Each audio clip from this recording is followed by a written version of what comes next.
आप साबित कर दीजिए, मैं इस मंच से बोल रहा हूं और सभी पत्रकारों के सामने बोल रहा हूं, अगर मेरे खिलाफ किसी न्यायालय में, किसी कोर्ट में, किसी थाने में बलात्कार का मुकदमा लंबित होगा, मैं इस्तीफा दे दूंगा। लिख के रख लीजिए मेरी बात को, इसको वीडियो पर आपके रिकॉर्डिंग है। अगर मेरे खिलाफ मुकदमा लंबित है, लाकर दिखा दें।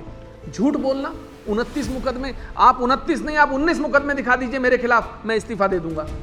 अरे मैं कहता हूं न्योता पूरे प्रदेश को दें, न्योता देने के लिए मना किसने किया है? लेकिन वहां पर सेंटर में मंच लगाकर ऊपर बैठ जाएं, पब्लिक को नीचे बिठाकर अपने को बॉस दिखाएं और ये दिखाएं कि इस कैंप का आयोजन मैंने किया है। ये अधिकार किसने दिया है आपको? मेरे खिलाफ सिर्फ अखिलेश जी, मेरे खिलाफ सिर्फ एक व्यक्ति बोलता है इन आरोपों के साथ, उनको मैं नोटिस दे चुका हूं। फिर आप एक पत्र लाते हैं, मैंने मुख्यमंत्री जी को पत्र सौंप दिया है, सिरकुल में त्वरित कार्रवाई की जाए और ताकि लोगों को रोजगार मिल सके।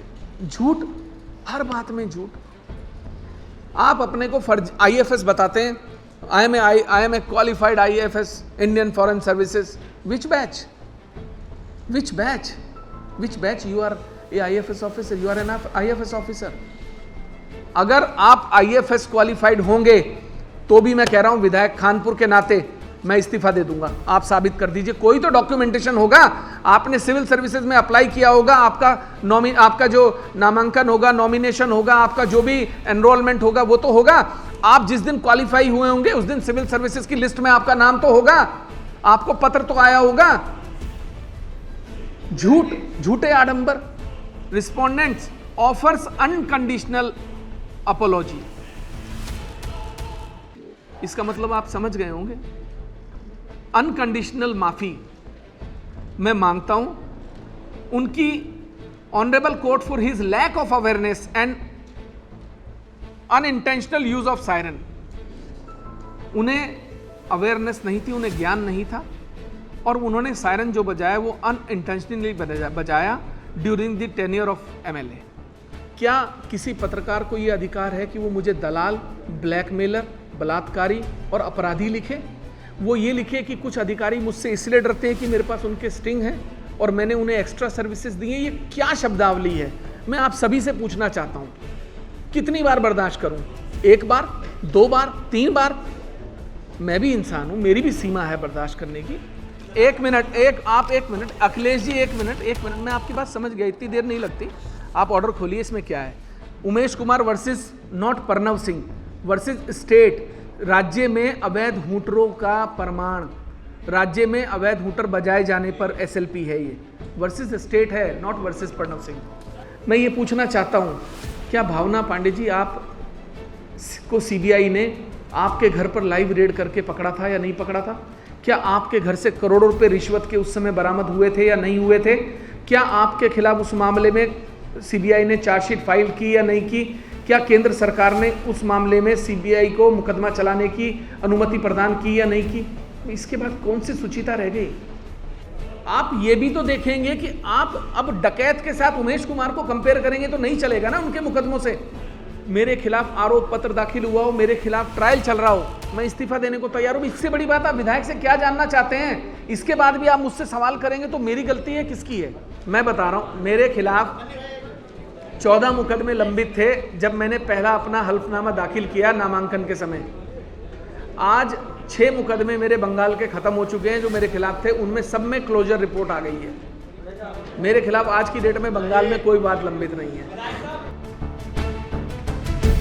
आपने वीडियो में बार बार किस बात पर जोर देते हुए सुना है, मैं आपको बता देता हूं। बार बार उनके द्वारा कहा गया कि हमारे प्रयासों द्वारा एलेनको कंपनी से संपर्क किया गया, हमने उनको संवाद किया, हमारे कहने पर एलेनको कंपनी ने यहाँ पर कैंप का आयोजन किया। अब आप जो फोल्डर्स हैं वो खोल लीजिए और पहला पत्र मेरा जो है सबसे ऊपर वो पत्र संलग्न है। आप उस पत्र को अगर खोल लें, आप फोल्डर खोल लीजिए, जिनके पास नहीं है वो ले लें। भाई इधर भी पीछे दो फोल्डर।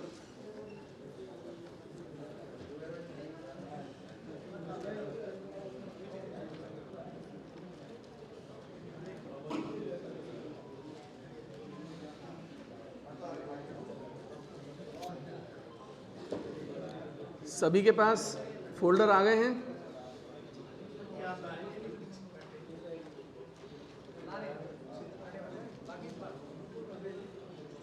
अच्छा 50 से ख़त्म हुए,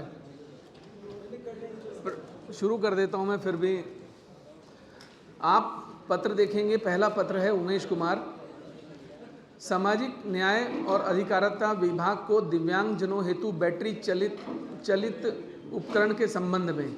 इस पत्र की तारीख है 3/11/2022, यानी कि 3 नवंबर 2022। अब आप इस पत्र को पलटेंगे तो आपको इसके पीछे स्पीड पोस्ट की रसीद भी मिल जाएगी। उस रसीद में भी आप तारीख देख लीजिए क्या है। पेज नंबर 3 पर आप आएंगे तो आप 9/3/2023 की एक चिट्ठी आपको मिलेगी, जो सामाजिक न्याय एवं अधिकारिता मंत्रालय भारत सरकार को लिखी गई है, दिव्यांगजनों हेतु मोटराइज्ड ट्राईसाइकिल बैटरी चलित उपकरण के संबंध में। और आप उसमें सेकंड लाइन में पढ़ेंगे तो साफ साफ लिखा है, कार्यालय पत्र संख्या दिनांक 208/CL/2022 दिनांक 3/11/2022 को आपको प्रेषित किया गया था, जिस पर कार्रवाई अवलंबित है। आपको उक्त विषय में पुनः अवगत कराना चाहता हूं कि मेरी विधानसभा क्षेत्र खानपुर के अंतर्गत 80% तक के दिव्यांगजन निवासरत हैं, जो कि स्वयं का व्यवसाय करके अपना जीवन यापन करना चाहते हैं। अतः आपसे विनम्र अनुरोध है कि दिव्यांगजनों हेतु 50 मोटराइज्ड ट्राईसाइकिल बैटरी चलित उपकरण लाभान्वित करने की कृपा करें, जिसका जो भी मद बनता है उसका वहन मेरी विधायक निधि से किया जाएगा। अब आप आइए अगले पेज पर। ये पेज आपने टर्न कर लिया होगा, आप इसमें देखिए। ये पत्र मुझे सबसे ऊपर आप देखेंगे राइट हैंड पर, देखिए ई ऑफिस 19/22/63 VIP, पढ़ पा रहे हैं आप लोग?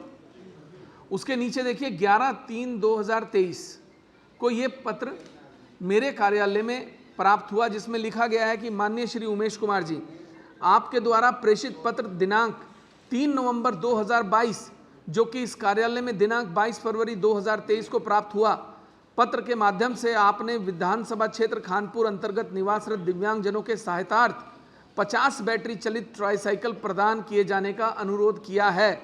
उपरोक्त संदर्भ में आपका पत्र नियम अनुसार विचारार्थ एवं आवश्यक कार्रवाई हेतु संबंधित विभाग को भेज दिया गया है।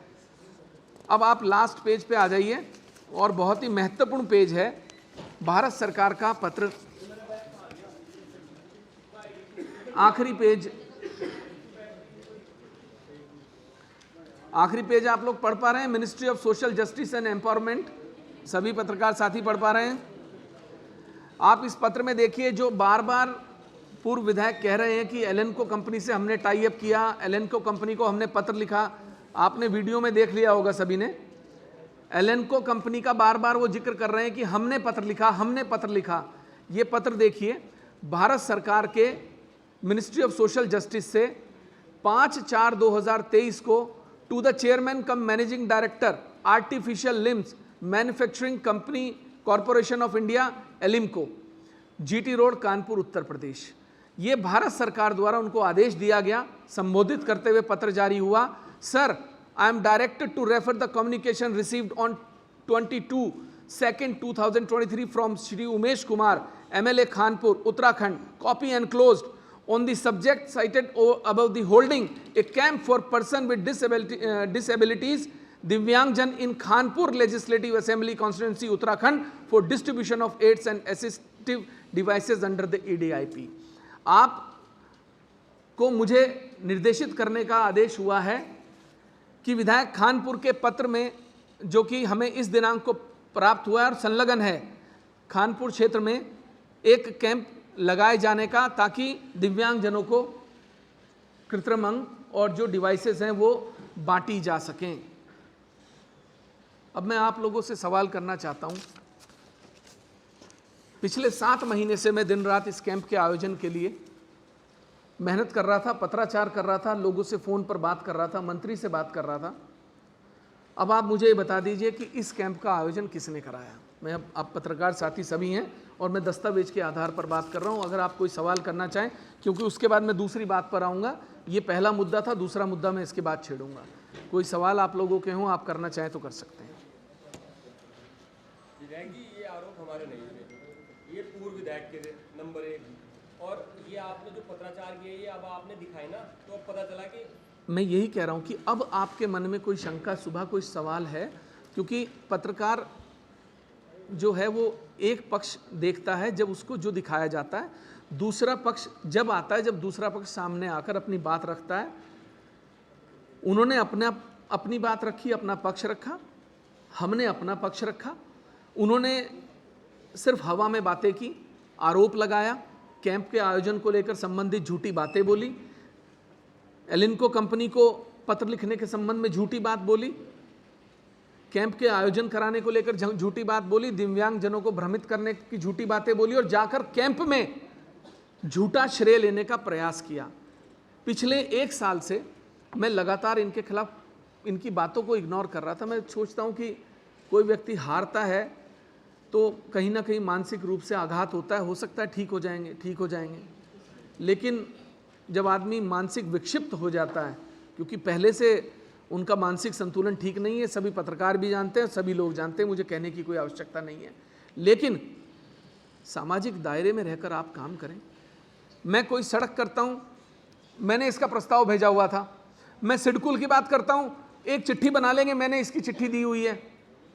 मतलब कोई भी मैं काम करूंगा उसमें तुरंत एक पत्र बना के आ जाएंगे कि हमने भेजा हुआ। अरे उस पत्र की आइडेंटिटी क्या है? उमेश कुमार प्रेस कॉन्फ्रेंस कर रहे हैं तो वो रसीद दिखा रहे हैं, उमेश कुमार प्रेस कॉन्फ्रेंस कर रहे हैं तो भारत सरकार का पत्र दिखा रहे हैं, उमेश कुमार प्रेस कॉन्फ्रेंस करके कह रहे हैं मैंने कैंप कराया तो वो उत्तराखंड सरकार का पत्र दिखा रहे हैं। आप मुझे दिखाइए कि क्या एलिनको कंपनी के साथ या भारत सरकार के साथ आपका कोई पत्राचार हुआ था, उसके संबंध में आपको भारत सरकार द्वारा कोई जवाब आया था? तो ये एविडेंस आप दिखा रहे हैं, प्रेस को भी दिखा रहे हैं, आपके पास एविडेंस है, लेकिन दूसरा पक्ष है वह आरोप लगा रहा है और बोल रहा है कि मेरी तरफ से करें, तो अभी आप क्या कुछ कार्रवाई करेंगे उनके खिलाफ? आपके पास एविडेंस? आप ऐसा है, आप मुझे बताइए इसमें कार्रवाई क्या हो सकती है? ये तो एक सुचिता की बात है, एक सामाजिक परिदृश्य की बात है। अगर आप कोई काम कर रहे हैं, एक सामाजिक परसेप्शन बना रहे हैं, आप ये बताना चाहते हैं कि विधायक खानपुर काम नहीं कर रहे, कानपुर में सारा काम मैं ही करता हूँ, विधायक कुछ नहीं करते हैं, तो मैं तो सिर्फ आप लोगों के सामने अपना पक्ष रखने आया हूँ। कार्रवाई तो उन्होंने जो बदतमीजी की उसके संबंध में मुकदमा दर्ज करा दिया गया, आगे भी बदतमीजी करेंगे मुकदमे दर्ज कराए जाएंगे, लेकिन हमारा विश्वास शक्ति प्रदर्शन में या झगड़े में नहीं है, लेकिन वो हमें मजबूर करते हैं इस बात के लिए। उनकी भाषा देखिए, एक सम्मानित विधायक, क्षेत्रीय जनता का चुना हुआ निर्दलीय विधायक, आप कभी उसको मेंढक बोलेंगे, आप कभी उसको कुछ बोलेंगे, कभी आप बलात्कार का मुकदमा। मैं कहता हूं आप साबित कर दीजिए, मैं इस मंच से बोल रहा हूं और सभी पत्रकारों के सामने बोल रहा हूं, अगर मेरे खिलाफ किसी न्यायालय में, किसी कोर्ट में, किसी थाने में बलात्कार का मुकदमा लंबित होगा, मैं इस्तीफा दे दूंगा। लिख के रख लीजिए मेरी बात को, इसको वीडियो पर आपके रिकॉर्डिंग है, अगर मेरे खिलाफ मुकदमा लंबित है लाकर दिखा दें। झूठ बोलना, 29 मुकदमे, आप 29 नहीं, आप 19 मुकदमे दिखा दीजिए मेरे खिलाफ, मैं इस्तीफा दे दूंगा। झूठ बोलकर किसी आदमी का चीरहरण करना, रोज रोज झूठ बोलकर किसी का मानसिक अवसाद उसके लिए पैदा करने का प्रयास करना, झूठी इलेक्शन पिटीशंस डलवाना, झूठे आरोप लगाना शराब और पैसे बांटने के, ये गलत बात है। जनता ने चुनकर भेजा है, ये जनता का मत है, आप उसका अपमान कर रहे हैं। आप लगातार अपमान करते आ रहे हैं, 1 साल से मैं नज़रअंदाज कर रहा हूं, फिर आपने ये बवाल कर दिया झूठ बोल के वहां पर। अब आप मुझे बताइए क्या उनको अधिकार था इस कैंप में जाने का? ये तो स्पष्ट है कि आपने कराया विधायक के द्वारा, लेकिन ये तो रोज का पंगा हो गया आपके साथ। देखो जी, ऐसा है, कोई बात नहीं, ऐसा है, कम से कम देखिए, एक बार जब किसी व्यक्ति के बारे में पता लग जाता है, आप लोगों ने आज एक चीज़ देख ली ना, क्योंकि लगातार कुछ पत्रकार मुझसे सवाल कर रहे थे कि उनका ऐसा कहना है, तो आज आपको पता लग गया। मैंने एक चीज़ का दस्तावेज दिखाया, सिडकुल के संबंध में। आप कहिए मैं सिडकुल के संबंध में आपको दस्तावेज दिखा देता हूँ। जब सचिव प्रेस कॉन्फ्रेंस कर प्रेस में कह रहे हैं कि आज विधायक खानपुर के साथ हमारी 4 बैठक हो चुकी हैं और हम सिडकुल के निस्तारण की तरफ बढ़ रहे हैं और जल्दी इसको शुरू कर देंगे, फिर आप एक पत्र लाते हैं, मैंने मुख्यमंत्री जी को पत्र सौंप दिया है, सिडकुल में त्वरित कार्रवाई की जाए और ताकि लोगों को रोजगार मिल सके। झूठ, हर बात में झूठ। आप अपने को फर्ज IFS बताते हैं, I am a qualified IFS, Indian foreign services. Which batch? Which batch? Which batch? A IFS officer, you are an IFS officer. सैकड़ों आपके वीडियो पड़े हैं जहां सार्वजनिक तौर पर आप कहते हैं कि मैं इंडियन फॉरेन सर्विसेज का क्वालिफाइड हूं, लेकिन मेरे माताजी ने कहा था कि समाज सेवा करनी है तो मैंने। अगर आप आईएफएस क्वालिफाइड होंगे तो भी मैं कह रहा हूं विधायक खानपुर के नाते मैं इस्तीफा दे दूंगा। आप साबित कर दीजिए, कोई तो डॉक्यूमेंटेशन होगा, आपने सिविल सर्विसेज में अप्लाई किया होगा, आपका जो नामांकन होगा, नॉमिनेशन होगा, आपका जो भी एनरोलमेंट होगा वो तो होगा। आप जिस दिन क्वालिफाई हुए होंगे उस दिन सिविल सर्विसेज की लिस्ट में आपका नाम तो होगा, आपको पत्र तो आया होगा। झूठे आडंबर। आरोप प्रत्यारोप सबको सब पता है, जब चांद दिखता है ना तो सब देखते हैं, सबको सबकी एक हकीकत पता। आप ये बताओ लोकसभा की क्या तैयारी है? मैं प्रेस कॉन्फ्रेंस पूरी कर लूं, उसके बाद आपकी बात का जवाब दूंगा। अब मैं आता हूं जी दूसरी बात पे। अब आप एक आइए इन the supreme court of India, इसको हटा दीजिए। ये जो उमेश वाला जो लेटर है, आप इस लेटर को हटा दीजिए। मैं दूसरे गंभीर मुद्दे पर आ रहा हूं, ये बहुत गंभीर मुद्दा है। आप देखिए, पहला ऊपर लिखा होगा in the supreme court of India civil appellate jurisdiction. भाई देखो यार, ये प्रेस कॉन्फ्रेंस कर रहे हैं तो कम से कम गंभीरता से मेरी बात को लेंगे तो मुझे भी अच्छा लगेगा यार। मैं विधायक नहीं हूँ, आप ही लोगों के साथ का साथी हूँ, तो मेरी बात आपको सुननी चाहिए गंभीरता से। मैंने सुप्रीम कोर्ट में, एक हाई कोर्ट में वाद दाखिल किया था इनके हूटर बजाने को लेकर अवैध। मेरी याचिका खारिज कर दी गई थी और 50,000 का जुर्माना लगा दिया गया था। उसके बाद मैं सुप्रीम कोर्ट गया, माननीय कपिल सिब्बल साहब अपीयर हुए और हमने इनके हूटर के खिलाफ जो हमारी याचिका निरस्त हुई थी उसकी एसएलपी दाखिल की। एसएलपी दाखिल करने के बाद माननीय उच्चतम न्यायालय ने एक नोटिस जारी किया और इन्होंने अपना जवाब दिया। पैरा 8 में आ जाइए आप, इसके पैरा 8, पेज नंबर 4, पैरा 8 आ गए। That the answering respondent was not aware of the judgments passed by the honorable court that are relied upon the petitioner. In fact, in the state of Uttarakhand, almost all MLAs use the siren. Had the answering respondent been aware of the position in law, he would have never deliberately floated the law. Answering the respondent that Uttarakhand में अधिकतर MLA siren बजाते हैं, मुझे law का ज्ञान नहीं था। अगर मुझे लॉ का ज्ञान होता तो मैं कभी भी ऐसा कार्य नहीं करता। जो रिस्पोंडेंट हैं प्रणव सिंह जी, उनका न्यायालय के प्रति बहुत सम्मान है और वो कई सालों से लगातार पब्लिक सर्विसेज में हैं। प्लीज़ पेज टर्न कर लीजिए, 5 नंबर पर आ जाइए। बहुत महत्वपूर्ण पैरा है, आप लोगों को पढ़ना होगा ये। रिस्पोंडेंट्स ऑफर्स अनकंडीशनल अपॉलॉजी, इसका मतलब आप समझ गए होंगे। अनकंडीशनल माफी मैं मांगता हूं उनकी honourable court for his lack of awareness and unintentional use of siren. उन्हें अवेयरनेस नहीं थी, उन्हें ज्ञान नहीं था और उन्होंने सायरन जो बजाया वो अनइंटेंशनली बजाया during the tenure of MLA. अब भविष्य में कभी भी ऐसा, ये 10 पे पैरा आ जाते हैं। With the humility respect for the directions passed by the honourable court against the use of siren by anyone other than specified person notified in the rules and the judgements. अब भविष्य में कभी भी ऐसा नहीं होगा। मैं माननीय उच्चतम न्यायालय से माफी मांगता हूं। अब आप दूसरे पर आ जाइए, कोर्ट नंबर 7, ये ले लीजिए। ये दूसरा संलग्न है, इसमें सबसे ऊपर लिखा होगा item number 25, court number 7।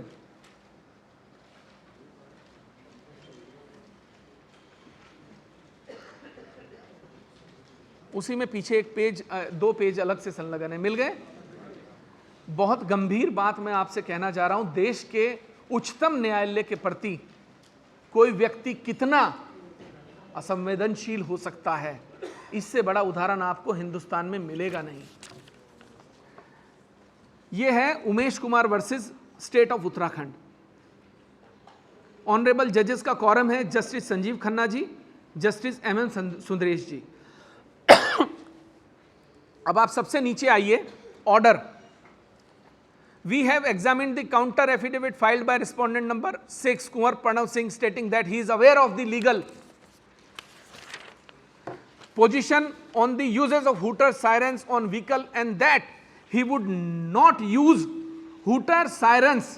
Respondent number 6 Kunwar Pranav Singh would be bound by the statement made in the said counter. अपने काउंटर में उन्होंने जो स्टेटमेंट दी है कि वो कभी यूज नहीं करेंगे, वो इससे बाउंड रहेंगे, बाध्य रहेंगे। एंड होप, अब आप इस लाइन को पढ़िएगा और कितनी गंभीर लाइन सुप्रीम कोर्ट ने कही है। And we hope and trust he would abide by his statement and not violate the assurance. हम पूरी उम्मीद करते हैं और हमें पूरा विश्वास है कि वो अपनी स्टेटमेंट पर बने रहेंगे और इसका वायलेशन नहीं करेंगे। इन view of aforesaid statement which is taken on record and accepted, nothing survives in the present special leave petition and the contempt petition and the same are accordingly disposed of and closed. Learned counsel for the petitioner Umesh Kumar has fairly stated that amount deposited by him, the petitioner, जो 50,000 का मुझ पर high court ने जुर्माना लगाया था, मैंने जमा करा दिया था। लेकिन जब माननीय उच्चतम न्यायालय ने उसके संबंध में मुझसे पूछा तो मैंने कहा वो वेलफेयर में काम आना चाहिए, मुझे नहीं चाहिए। कोर्ट ने उसको भी ऑन द रिकॉर्ड लेकर, मुझे बताइए क्या आपने अपने जीवन में इतना निकृष्ट, इतना धोखेबाज, जो देश के उच्चतम न्यायालय के साथ भी धोखा करता हो, कोई व्यक्ति देखा है? आज भी धड़ल्ले से सायरन बजाते हुए सड़कों पर घूमते हैं या नहीं घूमते हैं? देश के उच्चतम न्यायालय में एफिडेविट देने के बाद, माफी मांगने के बाद, और देश के उच्चतम न्यायालय ने आप पर भरोसा जताया कि हमें विश्वास है, हमें भरोसा है आप पर कि आप अपनी बातों पर बाध्य रहेंगे। इससे बड़ी दुर्भाग्य की बात इस देश के लिए क्या हो सकती है?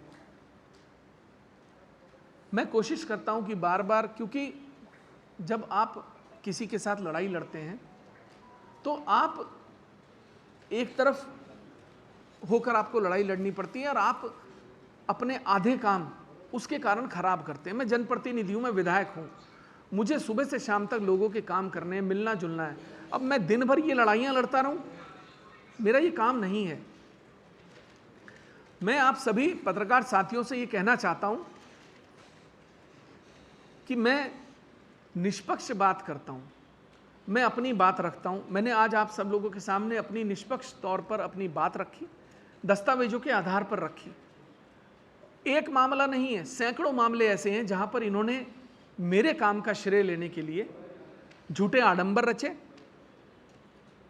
अब आप बताइए ये कौन सी बात है कि हमारी सरकार कहती है कि जो हारे हुए हैं वो भी हमारे विधायक हैं, तो फिर भाई जो बाकी चुने हुए हैं उन्हें घर भेज दो ना।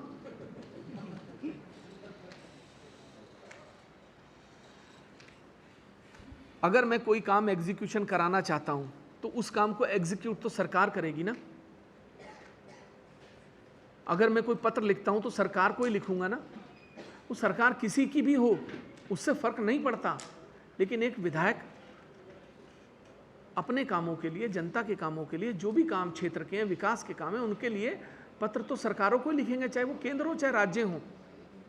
लेकिन आप इस बात के लिए कि सरकार आपकी है, जो आपको खुद ही नहीं पूछती है, आपकी सरकार में क्या हैसियत है ये सब जानते हैं, मुझे बताने की जरूरत नहीं है। लेकिन आप इस बात का आपको सम्मान करना चाहिए। आपको जनता के, जिसने आपको 4 बार चुना, 20 साल आप विधायक रहे, उनके मत का आपको सम्मान करना चाहिए कि उन्होंने एक व्यक्ति को चुना है।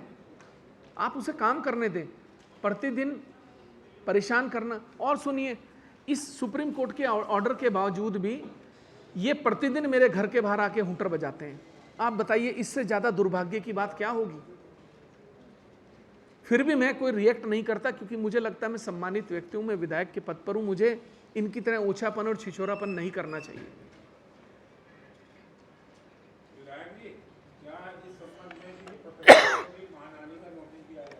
बिल्कुल दिया है मैंने, इस संबंध में नहीं दिया, मैंने दूसरे संबंध में दिया। आपने अच्छा सवाल किया, जरूरी भी था।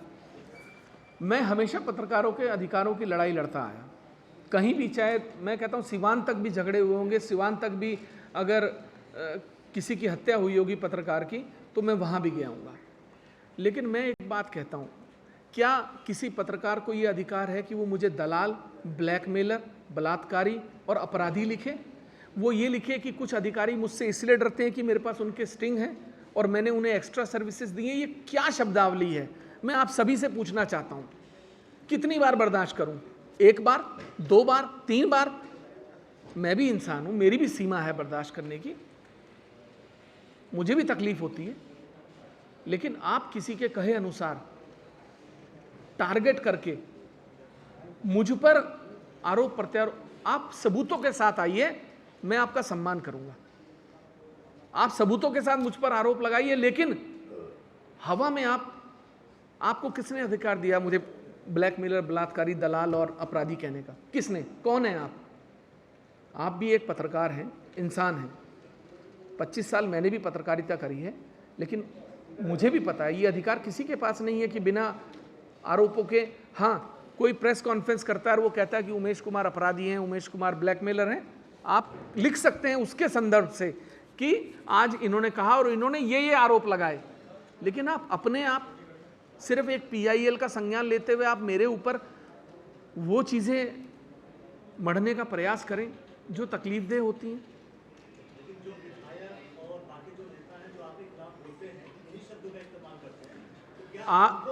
मेरे खिलाफ सिर्फ अखिलेश जी, मेरे खिलाफ सिर्फ एक व्यक्ति बोलता है इन आरोपों के साथ, उनको मैं नोटिस दे चुका हूँ। सर, जैसे कि आपने अभी पूछा, बोला भी, आपने कह भी दिया है कि अगर एविडेंस मिल जाता है कि सिविल सर्विस, अगर उन्होंने परीक्षा भी दी हो, परीक्षा दी नहीं हो, उन्होंने कहा कि मैं क्वालिफाइड हूँ, पास किया है मैंने IFS, अगर उन्होंने पास किया होगा मैं इस्तीफा दे दूंगा। फिर कह रहा हूँ, देने की बात कर, मैं फिर बोल रहा हूँ, ये जानकारी आप RTI के माध्यम से भी निकलता है। मैं कुछ बोल रहा हूँ तभी किसी आधार पर ही कह रहा हूँ। RTI नहीं, मैंने उनको बाकायदा नोटिस दिया है इसी बात पर। सारे पेपर्स निकलवाने के बाद उन्होंने अपने उस नोटिस में जवाब दिया कि मैंने कभी ऐसा नहीं कहा कि मैंने IFS क्वालिफाई किया है। मुकर गए वो उस नोटिस में। अब आपने कोई सवाल किया, 1 सेकंड बस, आपने कोई सवाल किया तो मेरा फ़र्ज़ है कि आपकी संतुष्टि होनी चाहिए। मैंने इनको एक नोटिस भेजा था 2021 में।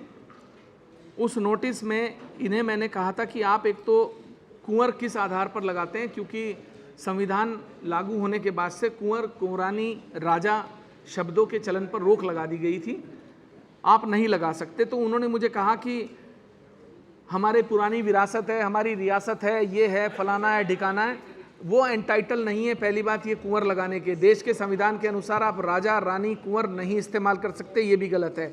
दूसरी बात उन्होंने मुझे कहा कि आपने हम पर आरोप लगाया कि हम अपने को जगह जगह पर IFS अधिकारी बताते हैं।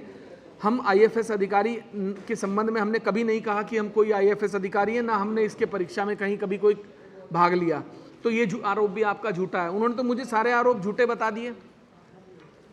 मैं उनसे कह रहा हूँ, माननीय प्रणव सिंह जी, मैं आपसे इस खुले मंच से, इस पत्रकारों के माध्यम से कहना चाहता हूँ, अगर आप IFS हैं, जो आप अलग अलग मंचों से जो आप कहते हैं, मेरा फ़ोन होगा भाई, आप जो अलग अलग मंचों से कहते हैं, अगर आपने IFS क्वालिफाई किया हुआ है तो आप मुझे उसके संबंध में कोई सबूत दिखा दीजिए और मेरा इस्तीफ़ा ले लीजिए। मैं इस्तीफ़ा देने को तैयार हूँ। मैं फिर दोबारा अपनी बात रिपीट कर रहा हूँ सभी पत्रकारों के माध्यम से कि आप मुझे दिखा दीजिए। दिखाने मात्र से सिविल सर्विसेज का कोई भी पत्राचार, कोई भी कॉरेस्पॉन्डेंस आपके साथ हुआ होगा, वो दिखा दीजिए और मैं अपने विधायक खानपुर के पद से इस्तीफ़ा दे दूंगा अगर आप IFS क्वालिफाइड हैं तो। सर, सायरन की बात कर रहे हैं, उधर की बात कर रहे हैं, ये तो भारतीय जनता पार्टी के कई ऐसे नेता हैं जो यूज करते हैं। मैं खासतौर पर कार्यकर्ताओं की बात कर रहा हूँ, पदाधिकारियों की बात कर रहा हूँ, लेकिन आप जो लड़ाई जो आपकी है वो सिर्फ प्रणव सिंह से। आपको गलतफहमी है, पहले ऑर्डर पढ़िए क्या है। 1 मिनट, आप 1 मिनट, अखिलेश जी 1 मिनट, मैं आपकी बात समझ गया, इतनी देर नहीं लगती। आप ऑर्डर खोलिए, इसमें क्या है। Umesh Kumar versus not Pranav Singh versus state. राज्य में अवैध हूटरों का प्रमाण, राज्य में अवैध हूटर बजाए जाने पर SLP है, ये वर्सेस स्टेट है, नॉट वर्सेस प्रणव सिंह।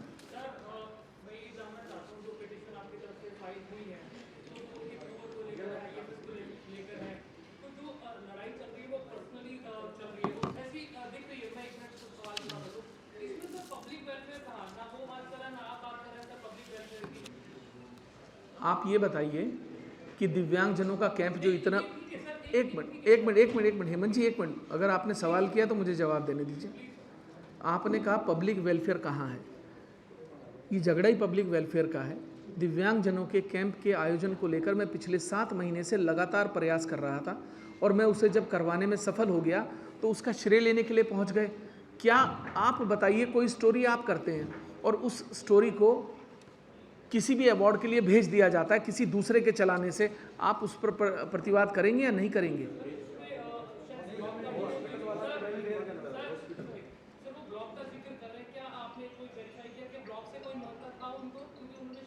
ये तो वो कह रहे हैं ना कि मुझे ब्लॉक से न्योता था, कहते रहे। अगर उन्हें ब्लॉक से न्योता था तो न्योते के तौर पर जाते ना। हमने एलेनको कंपनी से बात की, हमने पत्र लिखा, हमारे प्रयासों से हुआ। आप पहले वीडियो को देखिए और समझिए मैं क्या कहना चाह रहा हूं। अरे मैं कहता हूं न्योता पूरे प्रदेश को दें, न्योता देने के लिए मना किसने किया है? लेकिन वहां पर सेंटर में मंच लगाकर ऊपर बैठ जाएं, पब्लिक को नीचे बिठाकर अपने को बॉस दिखाएं और ये दिखाएं कि इस कैंप का आयोजन मैंने किया, ये अधिकार किसने दिया है आपको?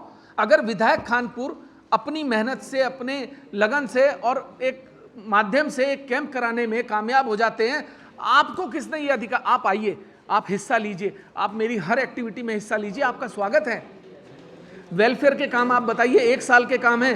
कुआंखेड़ा से लक्सर कुआंखेड़ा भुरनी मार्ग से सोलानी तक 10 करोड़ रुपए का बाईपास मैंने स्वीकृत कराया, जियो जारी हो चुका है। 50 बेड का अस्पताल खादर के अंदर जो 20 सालों में किसी ने नहीं सोचा था वो स्वीकृत हो चुका है। भाई मैं नहीं जानता उनके बारे में, ना मेरे पास फुर्सत है। मैं उनके नोटिस जा चुका है, उनको जवाब, कानूनी कार्रवाई है, जवाब दें।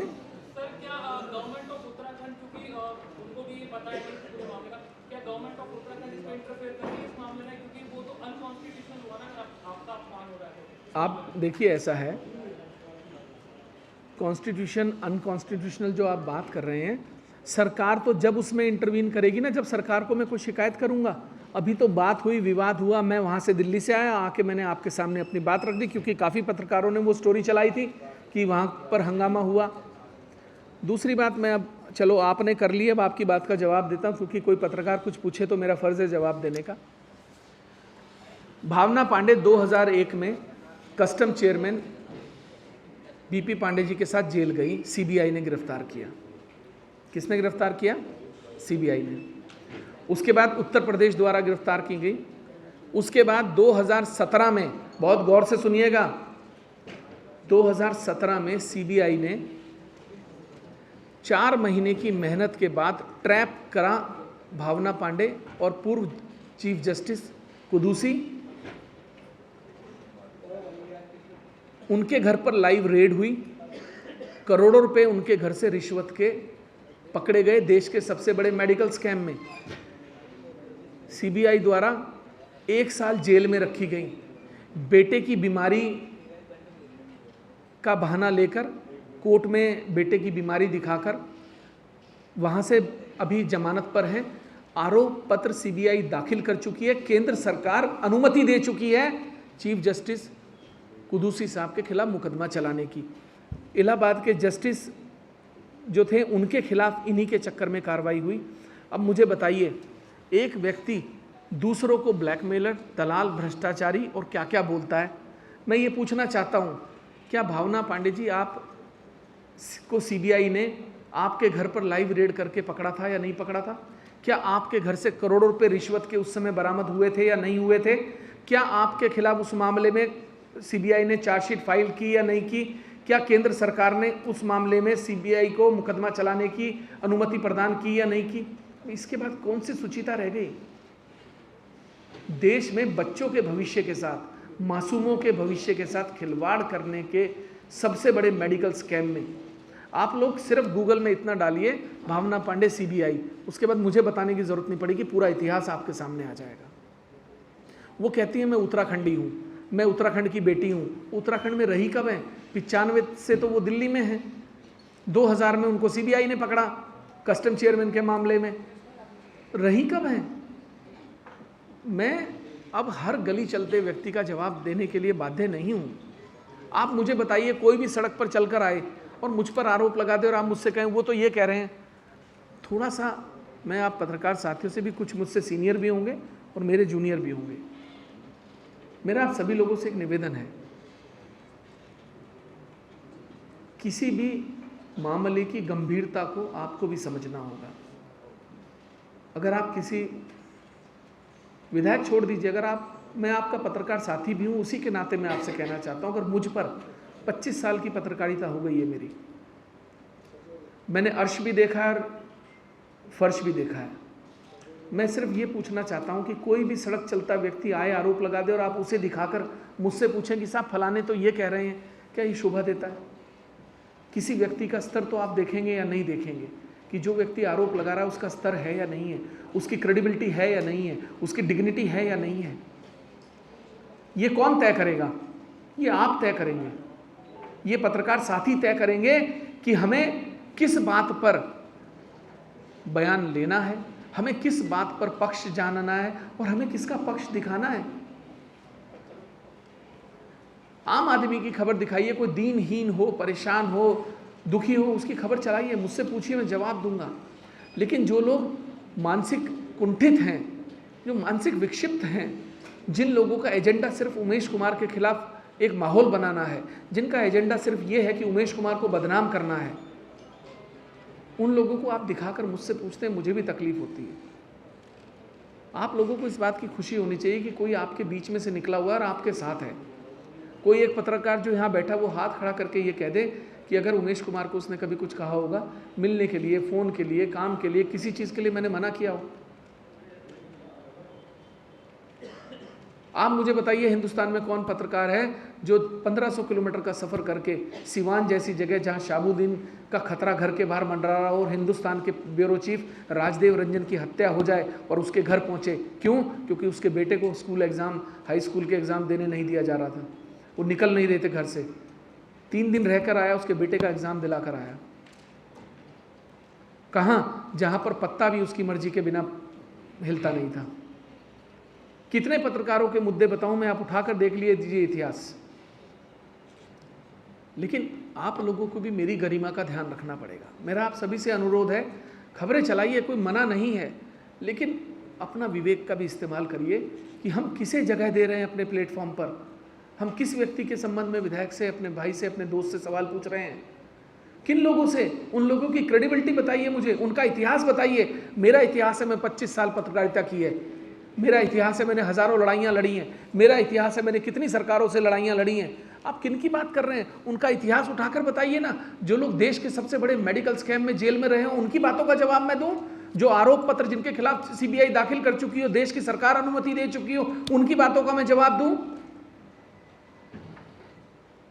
हमें गंभीरता को समझना होगा विषय की। बात ये नहीं है कि आप मेरी आलोचना करें, मेरी समालोचना करें, मेरी प्रशंसा करें, आपका अधिकार है, आप चौथे स्तंभ हैं, लेकिन आप अपने विवेक का भी इस्तेमाल करें।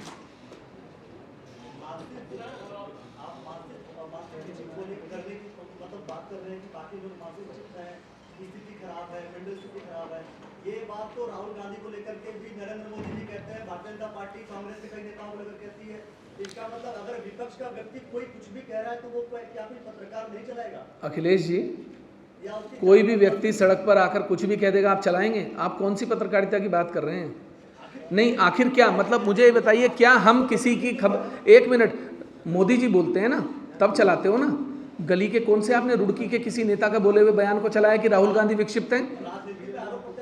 आरोप प्रत्यारोप करिए, लेकिन आधार पर, बेबुनियाद नहीं। एक बार आरोप लगाएंगे, जवाब दिया जाएगा, लेकिन आप रोज रोज किसी को आप बलात्कारी, दलाल और ब्लैकमेलर बोलेंगे और आप उसको चलाएंगे, तो ये आपको भी अपने विवेक का इस्तेमाल करना होगा। मैं ये जानना चाहता हूँ कि जैसे आप रेफरेंस ले रहे हैं उनके, तो ठीक उसी तरीके से वो भी रेफरेंस आपके जो मुकदमे चल रहे हैं वो भी रेफरेंस। मैंने आपसे क्या कहा? मेरे खिलाफ जो मुकदमे हैं, सुन लीजिए, मेरे खिलाफ जो तो हम कैसे देखें कि बात, तो अगर उन्होंने अपने आप को लोकसभा में डिक्लेयर कर दिया कैंडिडेट, तो फिर सबको चलाना तो भ्रष्टाचार का कौन सा मुद्दा मेरे खिलाफ है? कौन से बच्चों के एडमिशन कराने का मेडिकल स्कैम का मुकदमा मेरे खिलाफ है? कौन सा प्रिवेंशन ऑफ करप्शन एक्ट का मुकदमा मेरे खिलाफ है? कहां पर मैंने आप राजनीतिक मुकदमों को भ्रष्टाचार के मुकदमों से, मैं किस भ्रष्टाचार के मामले में जेल गया हूं? मैं राजद्रोह में गया हूं और राजद्रोह खत्म हो गया। आप ये भी तो देखेंगे कि आप अब डकैत के साथ उमेश कुमार को कंपेयर करेंगे तो नहीं चलेगा ना उनके मुकदमों से। मेरे खिलाफ कौन से मुकदमे भ्रष्टाचार के किस कोर्ट में लंबित हैं वो बताइए, कौन सा बलात्कार का मुकदमा मेरे खिलाफ लंबित है वो बताइए, कौन सा दलाली ब्लैकमेल का मुकदमा मेरे खिलाफ लंबित है वो बताइए, कौन सा मुकदमा। अब आप कह रहे हैं कि वो लोकसभा में चुनाव के प्रत्याशी हो गए हैं, लेकिन वो जो बोलेंगे वो आप चलाओगे, ये भी तो नहीं ना, आपका अपना भी तो सेंसर है। काउंटर तो हम कर रहे हैं ना सर, काउंटर तो उनसे भी किया है। आपकी बात सही है, एक बार ना अगर किसी व्यक्ति ने मुझ पर एक बार आरोप लगाया, मैंने जवाब दे दिया और आप संतुष्ट हो गए, उसके बाद वो दूसरा व्यक्ति पुनः वही आरोप मेरे ऊपर लेके आएगा, फिर चलाओगे, मैं फिर जवाब दूंगा, ये संभव नहीं है ना। अगर आज मैंने किसी व्यक्ति का आपको इतिहास बता दिया और मैंने कह दिया कि जाइए गूगल में भावना पांडे सीबीआई डालिए, उसके बाद आप अपने आप इतिहास खंगाल लेंगे, फिर आप मुझसे आके पूछेंगे कि उनका आरोप है। आरोप का कोई बुनियाद, कोई स्तर भी तो होना चाहिए, और जो व्यक्ति लगा रहा है उसका भी तो कोई स्तर होना चाहिए। कोई भी व्यक्ति, लोकसभा में तो हजारों लोग नॉमिनेशन करते हैं, वो भी करते हैं जिनको 2-2 वोट नहीं मिलते। किसी ने अपने आप को प्रत्याशी डिक्लेयर कर दिया तो क्या वो किसी पर भी आरोप लगा देगा? ये भी तो संभव नहीं है ना।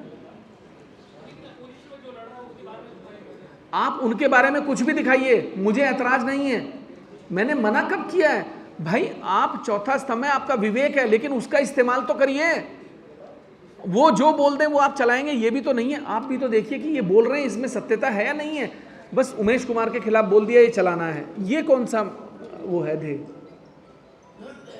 आप काउंटर सवाल भी तो कोई चीज होती है पत्रकारिता में। अगर किसी ने कहा कि उमेश कुमार पर बलात्कार का मुकदमा है और उनके खिलाफ केस चल रहा है, तो आप पूछेंगे नहीं किस न्यायालय में चल रहा है, कोई वाद संख्या देंगे, कोई एसएलपी, कोई रिट, कोई मामला, कोई ट्रायल कोर्ट नंबर, कोई चार्जशीट, कुछ तो देंगे।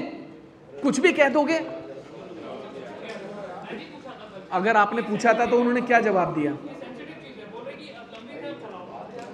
उन्होंने कहा लंबित है, चलाओ। आप कहते मुझे दस्तावेज दीजिए, मैं चलाऊंगा।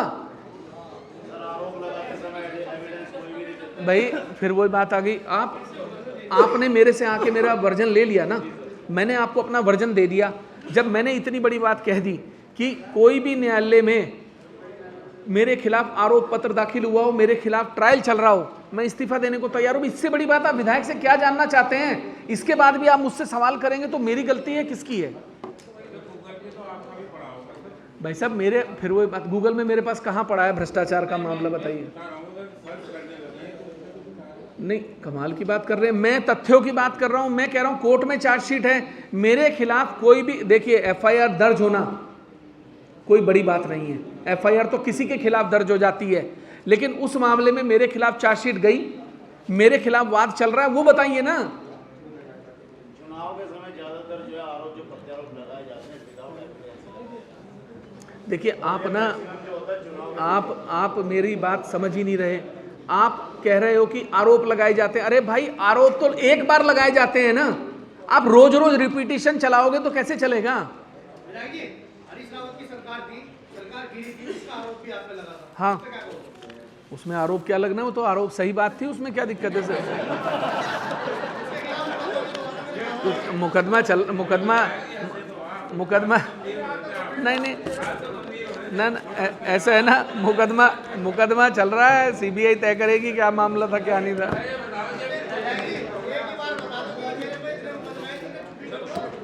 भाई देखो मेरे खिलाफ 14 अभी सुन लो भाई, ये भी सुन जाओ, मैं बता रहा हूं, मेरे खिलाफ 14 मुकदमे लंबित थे जब मैंने पहला अपना हल्फनामा दाखिल किया नामांकन के समय। आज 6 मुकदमे मेरे बंगाल के खत्म हो चुके हैं जो मेरे खिलाफ थे, उनमें सब में क्लोजर रिपोर्ट आ गई है। मेरे खिलाफ आज की डेट में बंगाल में कोई बात लंबित नहीं है। आप जो भी प्रोग्राम करते हैं या जो भी सेवा में काम करते हैं, बर्नर सिंह को कैसे पता लग जाता है? वो सबसे पहले वहां पे पहुंच जाते हैं। भाई देखिए क्या है, सोशल मीडिया का जमाना है, हम अपने साथियों को सूचना देते हैं कि आज इस समय या 3 दिन बाद ये कार्यक्रम है, वो सूचना ग्रुपों में वायरल होती है। जब वो सूचना ग्रुपों में वायरल होती है, और ये अक्सर होता है, मैं आपको इसका 1 मिनट भाई गौर से सुनिएगा, एक उदाहरण और देना चाहता हूं। आपको समझ में आ जाएगा।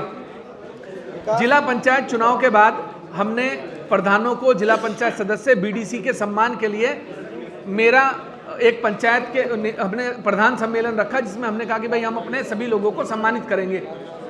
जैसे ही मेरी सूचना उनको प्राप्त हुई कि 5 बजे मैं कर रहा हूं, 2 बजे अपने यहाँ जबरदस्ती प्रोग्राम कर लिया।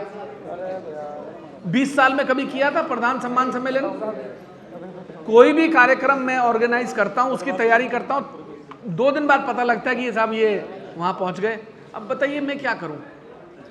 जो आदमी फर्जी होता है वो सारी जिंदगी फर्जीवाड़ा ही करता है, और क्या हो सकता है।